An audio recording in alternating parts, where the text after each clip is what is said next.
नमस्कार दोस्तों। कभी कभी ना हम हमारे आसपास देखते हैं तो कुछ लोगों की जिंदगी सडनली यू टर्न ले लेती है। पैसा है पास में लेकिन खर्च नहीं कर पा रहे। बीमा कराया हुआ है लेकिन क्लेम नहीं कर पा रहे। ऐसा ही एक केस मेरे पास आया था। लगभग 1.5 साल पहले एक लेडी का डिप्रेशन का केस आया था। बहुत ज्यादा डिप्रेशन में थी और रीजन बहुत, क्या बोल सकते हैं हम कि थोड़ी सी लापरवाही के कारण ना उसकी जिंदगी बॉइल हो गई थी, ऐसा मैं कह सकती हूँ। क्योंकि हुआ ये था कि लेडी कोई 30 साल की होगी और 2-3 साल पहले उनकी शादी हुई थी। पूरी फैमिली गांव में रहती थी और वो दोनों हस्बैंड वाइफ यहाँ रहते थे। हस्बैंड सीए था और अच्छा खासा उसका अ, जमा हुआ था बिजनेस, तो कोई टेंशन नहीं था, अच्छी खासी लाइफ जी रहे थे। सडनली एक दिन रोड एक्सीडेंट में हस्बैंड की डेथ हो गई। उसके बाद में वाइफ को कुछ भी पता नहीं, ना तो उसको बीमा एजेंट के बारे में कोई जानकारी थी, न उसे ये पता था कि कोई बीमा कराया हुआ है, कौन से बैंक में अकाउंट है, क्या उसका प्रोसेस है, उसे कुछ भी आइडिया नहीं था। इवन वो एजुकेटेड थी लेकिन उसके हस्बैंड ने उसके साथ कुछ शेयर नहीं किया था। कुछ ऐसे डॉक्यूमेंट्स उसके पास थे लेकिन वो यूजलेस थे। कुछ कीज उसके पास थी लेकिन वो किसकी थी उसे पता नहीं, क्योंकि लॉकर की थी तो वो कौन से बैंक की थी वो उसकी जानकारी उसके साथ में उसने शेयर नहीं की थी। ऐसा ही एक और केस मेरे पास आया था जिसमें हस्बैंड को थोड़े से सीने में दर्द हो रहा था, उठा तो, और उसको ऐसा लग रहा था कि रात को कुछ हैवी खाया इसलिए एसिडिटी जैसा कुछ इशू हो रहा है। तो वाइफ ने घरेलू उपाय किए, गर्म पानी पिलाया और अजवाइन का पानी पिलाया और चाय वाय पिला के नाश्ता करके थोड़ी देर सो जाते हैं, ठीक हो जाता है। नॉर्मली हम यही करते हैं कि जब हमारे को कुछ बीमारी जैसा फील होता है तो हम ये सोचते थोड़ा रेस्ट ले लेते हैं। तो हस्बैंड ने भी यही सोचा और वो सो गए और उसके बाद कभी उठे ही नहीं। प्रॉब्लम यहीं से शुरू हुई, क्योंकि समाज में वो एक बहुत अच्छे स्ट्रॉन्ग पर्सन के रूप में जाने चाहते थे। उनकी फैमिली हर जगह दान में आगे रहती थी, बहुत से कार्यों में आगे रहती थी, तो उनकी जो एक इमेज बनी हुई थी बहुत अच्छी बनी हुई थी। लेकिन आफ्टर डेथ पता चला कि उन्होंने उनका घर लोन पे लिया हुआ था, उनका ऑफिस जो शॉप थी वो लोन के ऊपर थी। इवन उनकी काफी चीजों की ईएमआई चल रही थी और फैमिली को उसकी कोई जानकारी ही नहीं थी। इवन जब 1 मंथ के बाद में ईएमआई की डेट्स आनी चालू हुई और मोबाइल में मैसेज आते थे लेकिन वो ओपन नहीं कर पाते थे, क्योंकि आजकल जो हमारे मोबाइल के पासवर्ड्स हैं हम तो ऐसे रखते हैं जैसे उसमें हमने आरबीआई के गवर्नर के साइन रखे हुए हैं, या पता नहीं कौन सी इतनी इंपॉर्टेंट फाइल्स होती है। होता कुछ नहीं है लेकिन फिर भी हम पासवर्ड बहुत भारी लगा के रखते हैं। शायद कहीं ना कहीं डर है, या सही कहीं ना कहीं है एक गिल्ट के साथ जी रहे हैं कि हम कुछ गलत कर रहे हैं, इसलिए इतना भारी पासवर्ड लगा के रखा है। दोस्तों, पासवर्ड फैमिली के साथ में थोड़ा शेयर करके रखा कीजिए। बाकी चीजों में आप एप्स में पासवर्ड लगा सकते हैं तो उसका यूज कीजिए, लेकिन फोन का पासवर्ड बहुत इजी होना चाहिए। ऐसा मैं पहले भी 1-2 वीडियो में बता चुकी हूँ। तो दोस्तों, मैंने जब ये केस देखे तो मुझे लगा कि कुछ चीजें होनी चाहिए जो फैमिली को पता होना चाहिए। तो मैं ये सब सर्च कर रही थी, मैं डेटा कलेक्ट करके एक लिस्ट बना रही थी, तो मुझे बहुत अच्छी एक चीज में मिली और आप उसके बारे में जानना चाहते हैं तो इस वीडियो के अंत तक मेरे साथ में बने रहिएगा, क्योंकि मैं आपके साथ में शेयर करने वाली हूँ बहुत ही इंपॉर्टेंट सी बातें। दोस्तों, पहले हमारे घर में टेलीफोन डायरी होती थी जिसमें हम सबके नंबर लिख के रखते थे, जो इंपॉर्टेंट नंबर्स होते थे।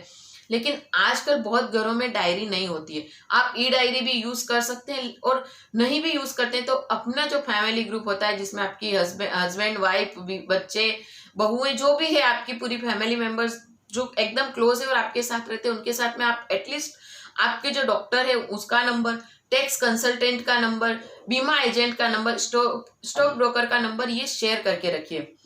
इसके अलावा आपके जो डॉक्यूमेंट्स होते हैं वो साथ में नहीं रखे हुए होते, तो आप एक फाइल बनाइए या फिर एक फोल्डर बनाइए जिसमें आपके जो डॉक्यूमेंट्स है, जैसे passport, driving licence, credit card, debit card details, जो भी आपकी है वो, आपके व्हीकल डिटेल्स, आपके पास जो भी व्हीकल्स रहेंगे उनकी details, income tax, PAN number, Aadhaar card, वो सारे उसमें आप रखिएगा।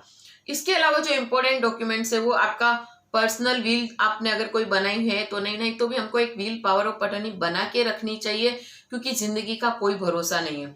Insurance policy, investment paper, property record, birth certificate, marriage domicile certificate, important agreement जो भी है हमारे पास, वो सारे भी हमको एक फोल्डर में रखने चाहिए।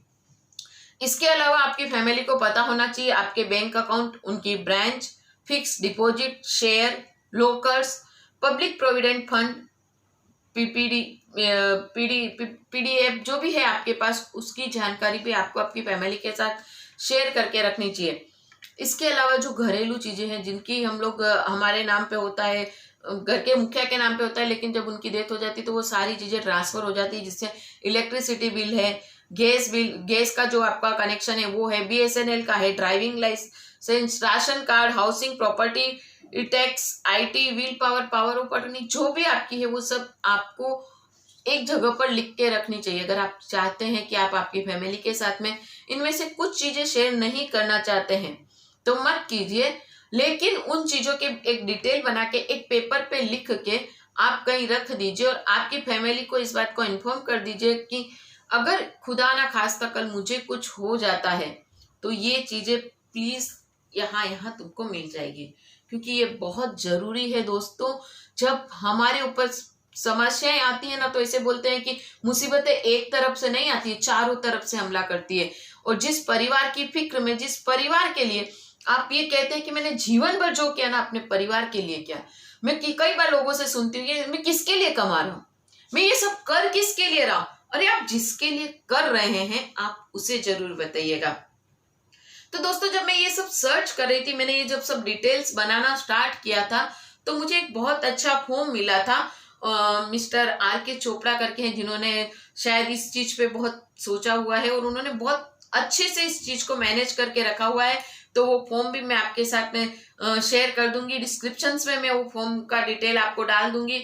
तो जरूर आपको ये जानकारी अच्छी लगे तो मेरे वीडियो को शेयर कीजिएगा, मेरे चैनल को लाइक और सब्सक्राइब कीजिएगा, क्योंकि नई नई जानकारियों के साथ में मैं आपके साथ में हमेशा बनी रहूंगी। और साथ ही बहुत जल्द मैं न्यूरो लिंग्विस्टिक प्रोग्रामिंग, जो हमारे सबकॉन्शियस माइंड का एक बहुत अच्छा प्रोग्राम होता है, और कैसे हम हमारी कुछ चीजों को, पुरानी चीजों को, जो दुख भरी यादें उनको डिलीट करके कुछ नए उसकी जगह पे रीइम्प्रिंट कर सकते हैं। हमारे एम्बिशंस, हमारे गोल, हमारे डिजायर्स, हमारे मैनिफेस्टेशंस जो भी है वो हम कैसे कलेक्ट करें, उसके बारे में बहुत जल्द आपके साथ में एक पूरा सीरीज लेके आ रही हूँ, NLP का वीडियो सीरीज। तो बहुत अच्छा रहेगा, आप लोग बहुत उसके साथ एंजॉय करेंगे और अपनी लाइफ को बहुत इजी वे में बना देंगे। इसी आशा के साथ में फिर मिलेंगे एक नए वीडियो के साथ में, कुछ नई जानकारियों के साथ में।